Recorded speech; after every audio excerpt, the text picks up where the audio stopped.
kuwa kufsiga sameeya ee gabdhaha kufsanaya inta soo qabtaan oo dileen inay daldalaan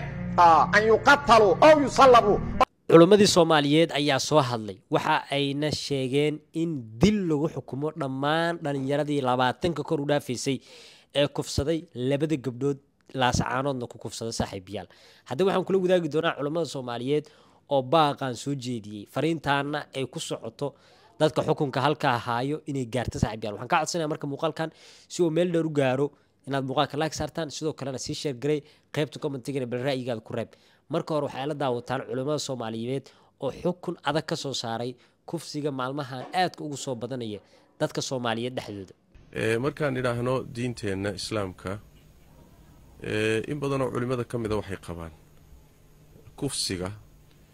hadii uu xoog iyo awood la isticmaalo ama hub la isticmaalo ama la dafo oo dumarka inta la dafo sida lagu kufsado magaalaha noqoto miyaha noqoto waxay galaysaa bay leeyihiin wax loo yaqaan xiraabada yaani ma aha kufsi caadi ama zina caadi ma aha bal waxay galaysaa wax loo yaqaano xiraabada ama muxaarabada wax la yiraahdo oo quraanka kariimka si cad ilaahay uga hadlay tabaaraka wa tacaala الله يقول تبارك وتعالى إنما جزاء الذين يحاربون الله ورسوله ويسعون في الأرض فسادا أن يقتلوا إلا الله إن لغها يقعمها إصلاف لوغويو إن لما سافريو إن حبس لقليو يعني أحكام أضدك بشرعته كدجسي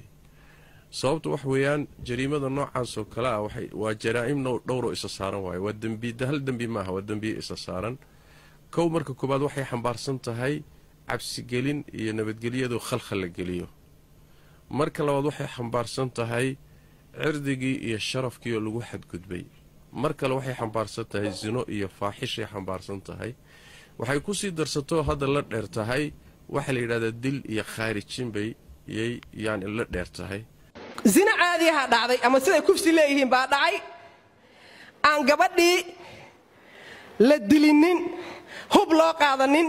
macnaha la handadinin ilaahumay ul ahaat wax uu ku cabsiyo oo ayada ku dhibaateeyo oo ayadu ay ka baqdo oo sharafteeda ay ku difaacan weydo buu isticmaalay ama maba isticmaalin haduuna isticmaalin wax hub ah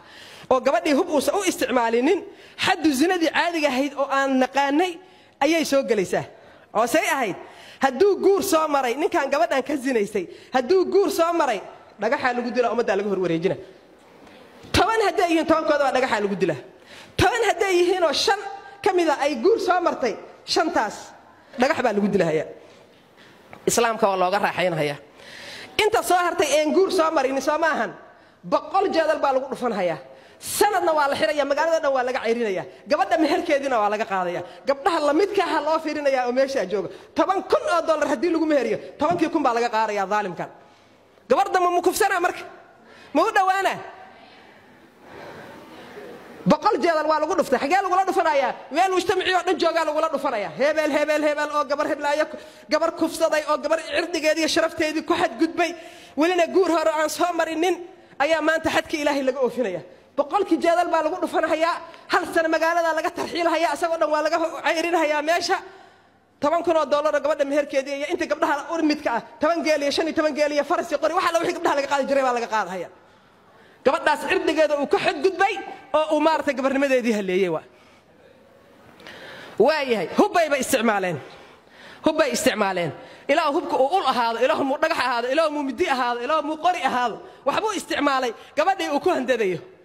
xadkiisi markaas waa kabiirayo xadul xiraab ayuu isu bedelaya يا كوا جدك جوينا يا جدك فريسنا حد كود أيو يسبدل هاي وإلهي محير سبحانه وتعالى إنما جزاء الذين يحاربون الله ورسوله ويسعون في الأرض فسادا أن يقتلوا أو يصلبوا أو تقطع أيديهم وأرجلهم من خلاف أو ينفوا من الأرض ذلك لهم خزي في الحياة الدنيا ولهم في الآخرة عذاب عظيم بير إلهي سبحانه وتعالى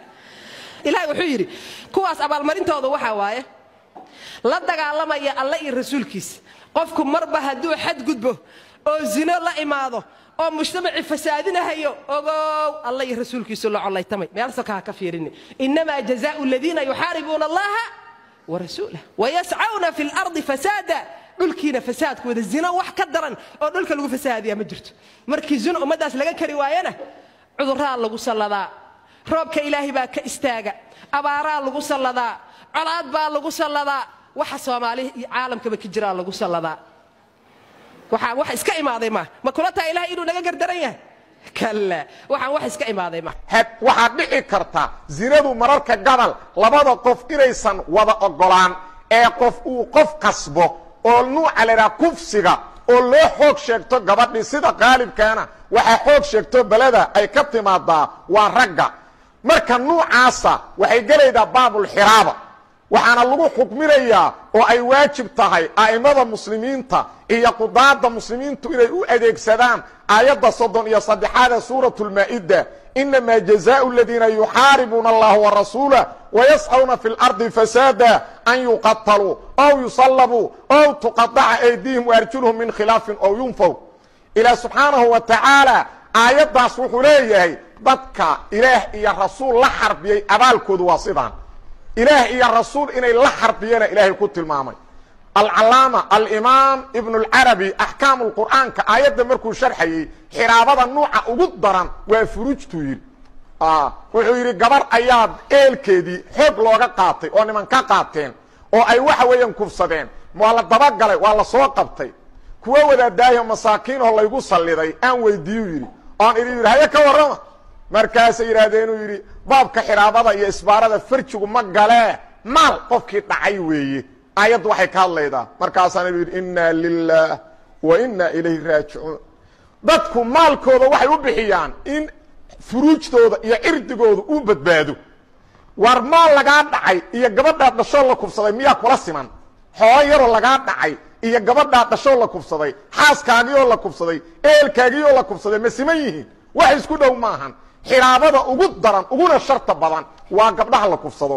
sidaas daraadeed waxay qaadiyaalku xaq u leeyihiin kuwa kufsiga sameeya ee gabdhaha kufsanaya inta soo qabtaan oo dilaan inay daldalaan an yuqatalu aw yusallabu waa maxay waa mid inta la dilo in geed la suro oon la aasin oo qof kastoo weydiiyo la yiraahdo waa midkii gabadha kufsaday saas in la yiraahdo weey xukunka saxda sidaana alla u jideeyay xukun cadliya weeye waa xukun naxariis badan إله خبير أو يقانا دمتنا جديي ومدى الدين كاسا يسطا ما وحي أباهم تهي قانون بنو آدم بري واحد نعي أن أدجيين مية أباهين ما أنت مية تهي إن لقد فكروا اللي يرهدو قانون كفسيق اللوغة هرتقى يحل السمايو مية أباهم تأمدانو سبحان الله إله قلبك هنطيرين وردتك هدان قير ألا وجود تلقلين waxaa laga indhasaabaa diintooda waxaa laga indhasaabaa badbaadadii ay badbaadi lahaayeen markaas shaydaanku meel kale uga yeeraa ilaah weyna subhanahu wa ta'ala ee adoomadan abuurtay gabadha abuurtay wiilka abuurtay dhammaan adoonka abuurtay waxa hadda ka hor dhacay og waxa hadda dhacaya og waxa soo socda og allahaas xukunku dajiyay xukunkaas ummadda dan u ah ayada amnigu ku jira ayadu ku cirib go'aya kufsigu ayadu dhaqan xumadu ku cirib go'aya laakiin banu aadan waxa bari dhici doona aan ogeyn wixii hadda dhacayana in badan aan ogeyn xaq uma laha in uu adoomada xukun u dajiyo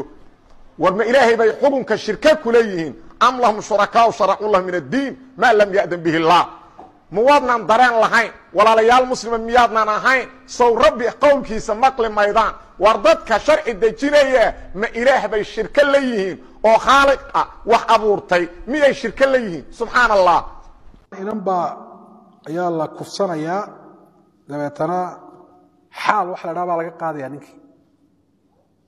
kufsiga dee hadduu ninku gabadhii ka zinaysto kufsi kaga sinaystay dee xuquuq baa ka dhalanayso ka waajibaysa hadduu bikrad jabiyey bakaaradaasi waa magteedii hadduu ifdaa ku sameeyey tusaale ahaan oo isu faruuray iyaduna waa mag dhammaystiran waxaa kaloo ay yeelanaysaa sadaaq mahrulmithlina way ku yeelanaysaa nabarra hadduu u geystay iyagana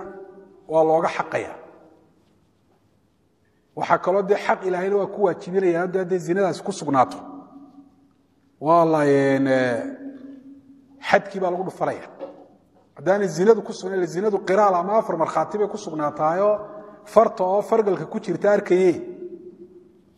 waxyaabaha kale ee dee si markhaatiyaal intaa ka sokeeya ku sugmi kara iyo gabadhi dee xaq bay u yeelanaysaa dabcan sida aad arkaysaan sida keliya ee lagu badbaadi karo xukunka saxdaana waa sidaa haddaba suuragal ma tahay in raggaa 20-ka ah tiirka la geeyo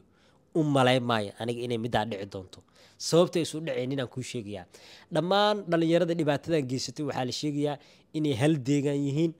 dhammaan marka dadka halkaa isla dego ma aqbali karaan intaasoo dhallinyaro ah inay tiirka geeyaan oo ay ka sabraan ugu dambeyn arrintu waxay ku soo biyashuban doontaa iyadoo mag iyo xoogaa dhaqaale yar la kala qaato sidaasna gabdhahaasi mustaqbalkoodii iyo noloshoodii ku baaba'da saaxiibayaal balse